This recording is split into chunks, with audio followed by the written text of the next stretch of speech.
Hello，各位同學好，咁我叫何 Sir 啦。咁本身我喺呢一行已經有18年嘅經驗。咁除咗教授啲寵物美容啦，亦都會有幫一啲學生去做考牌啦，同埋都會教授一啲寵物嘅護理。上次就介紹咗一啲梳嘅工具啦，咁今次就會介紹點樣用呢個工具嘅方法。咁第一樣嘢啦，咁上次我就介紹咗呢個病梳嘅，咁亦都係比較容易去用啦。或者你當佢處理毛質嘅時候，或者梳毛嘅時候，你發覺狗仔冇刺痛嘅感覺。咁今日我就介紹用呢把梳點樣去令到隻狗仔嘅毛會鬆散。咁其實梳毛就唔係咁樣去梳嘅。咁好多人就以為一把梳擺落去就咁梳下梳下就係啦。其實我哋梳毛咧必須係要有 line brush 嘅。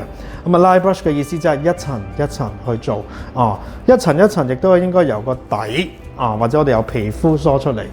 咁所以我今日只會介紹一個比較簡單嘅處理方法，就係叫做順梳。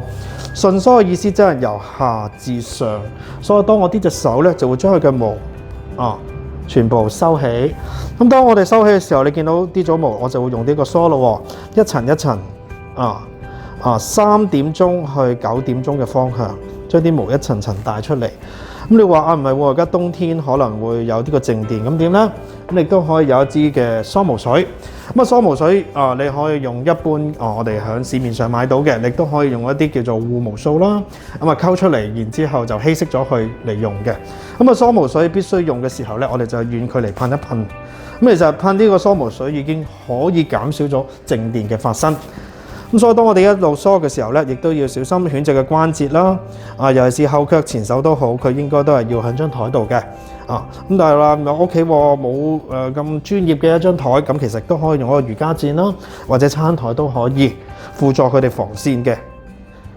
咁一層層一層層嘅梳法，你會發覺，咦，好容易會睇到犬隻會唔會有一啲皮膚問題啊？亦都可以睇下會唔會有一啲昆蟲之類嘅嘢。